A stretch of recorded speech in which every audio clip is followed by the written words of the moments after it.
Hi friends, કેમ છો? મજામાં?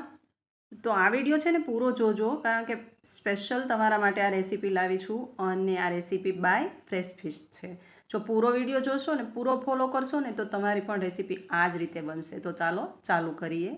તો અહીંયા આપણે 2 ચમચા તેલ ગરમ કરી લઈશું. ત્યાર પછી 2 ચમચી ધાણા, લીમડાના પાન, હળદર અને થોડી એવી હિંગ અને 2 ચમચી અહીંયા મેં જે સ્પાઇસી મરચી આવે છે એ મરચી અને આદુની પેસ્ટ એડ કરી છે. હવે આને થોડું એવું આપણે સાતળી લઈશું અને ત્યાર પછી આપણે બીજા મસાલા કરીશું.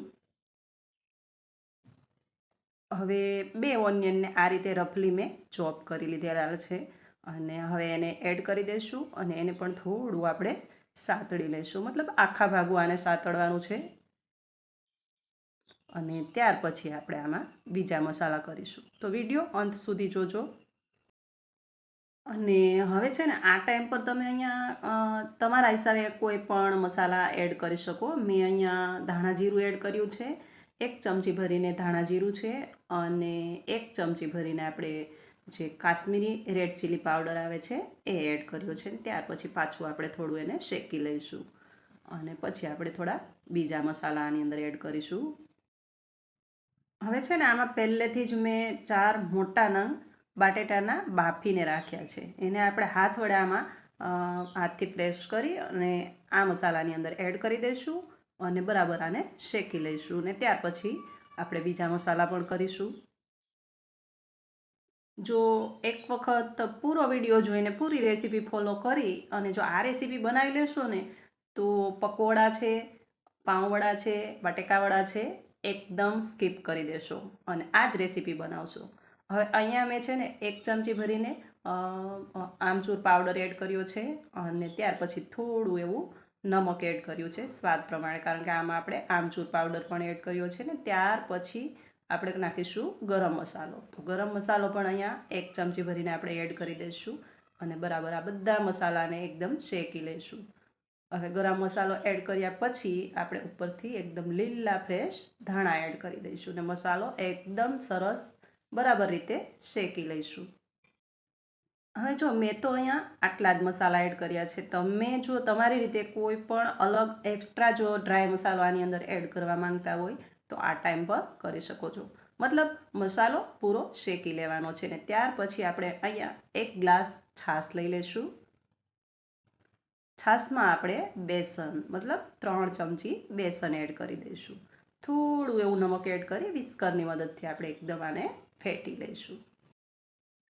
તો રેસીપી એકદમ ડિફરન્ટ છે, તો વિડીયો પૂરો જોજો અને જો પસંદ આવે ને તો ફ્રેન્ડ સર્કલમાં શેર પણ કરી દેજો. ત્યાર પછી અહીંયા આપણે સેન્ડવિચનું જે બ્રેડનું પેકેટ આવે છે એ લીધેલું છે. આમાં તમે બ્રાઉન ઘઉંના બ્રેડ પણ લઈ શકો.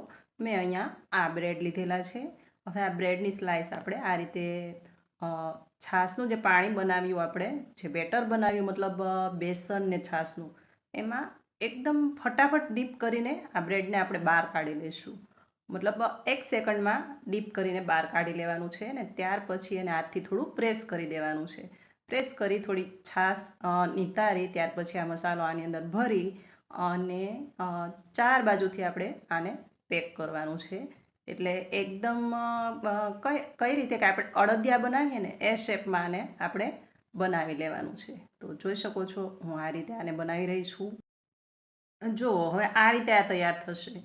તો આને ના તો આપણે પાઉંવડા કહી શકીએ, ના તો આને પકોડા કહી શકીએ, કે ના તો આને આપણે કોઈ અન્ય વડા કહી શકીએ. એકદમ ડિફરન્ટ સ્ટાઇલ રેસીપી છે. તો એકવાર તો જરૂરથી ટ્રાય કરજો અને હજી પણ આમાં આપણે આગળની પ્રોસેસ તમને થશે કે ના, આ રેસીપી એકદમ ડિફરન્ટ છે. તો આ રીતે આપણે બધા જ આ બેટરમાં બોળી અને આ બ્રેડની સ્લાઇસને આ રીતે મસાલાથી ભરપૂર ભરી અને પેક કરી દઈશું. આ રીતે જોઈ શકો છો કે આ બ્રેડની સ્લાઇસ લીધી છે. ફટાફટ આ છાશને બેસનવાળા પાણીની અંદર આપણે બોળી દઈશું અને થોડું એવું નિતારી અને આ મસાલો ભરપૂર, એટલે કે વધારે મસાલો ભરી અને એકદમ ફૂલ મસાલાથી ભરપૂર આને આપણે આ રીતે 4 બાજુથી કોર્નરને ઇવનલી પેક કરી દઈશું. જોઈ શકો છો અડદિયાની શેપમાં આપણું આ વડું એકદમ તૈયાર છે. તો આ રીતે આપણે બધા જ તૈયાર કરી લઈશું અને ત્યાર પછી અહીંયા મેં સફેદ તલ લીધેલા છે. હવે આ બધા જ વડાને આપણે તલમાં કોટ કરીશું, એટલે કે તલનું ઇવનલી બધી જ બાજુ એક સરખું આને કોટિંગ કરી લઈશું. જોઈ શકો છો આપણા વડા એકદમ સરસ તૈયાર છે. હવે ફ્રેન્ડ્સ, આ રેસીપીને મતલબ શું નામ આપવું, જો તમને કોઈ આઈડિયા હોય ને તો મને જરૂરથી જણાવજો. મતલબ કોમેન્ટ બોક્સમાં કોમેન્ટ કરી જરૂરથી જણાવજો. અને ટામેટા કેચઅપ સાથે આને ખાજો, કારણ કે ટામેટા કેચઅપ સાથે ખાવાની ખૂબ જ મજા આવે છે. અને ત્યાર પછી આપણે આ બધા જ વડાને મીડિયમ ફ્લેમ પર ફ્રાય કરી લઈશું. ને પછી જે સ્વાદ છે ને એ તો તમે મતલબ રેસીપી બનાવશો ને ત્યારે મને કહેશો. એકદમ પરફેક્ટ.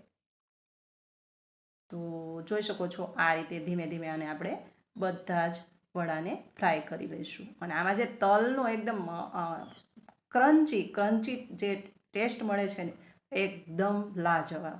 એકવાર ટ્રાય જરૂરથી કરજો. તો જોઈ શકો છો આપણા વડા એકદમ જ સરસ ફ્રાય થઈ ગયા છે. આ રીતે ગોલ્ડન બ્રાઉન થાય એટલે આપણે આને બહાર કાઢી લઈશું. અને ફ્રેન્ડ્સ, આ વડાને જ્યારે પેન આઉટ કરો ને ત્યારે છે ને આને ટિશ્યુ પેપર પર કાઢજો, કારણ કે ટિશ્યુ પેપર છે ને આનું જે વધારાનું ઓઇલ હશે ને એ એકદમ ઓબ્ઝર્વ કરી લેશે. તો જો આ રેસીપી ગમી હોય તો ફ્રેન્ડ્સમાં શેર કરજો, મારી ચેનલને સબસ્ક્રાઈબ કરજો. અને ફરી મળીશું આપણે એક નવી રેસીપી સાથે. ત્યાં સુધી આવજો. Thank you for watching.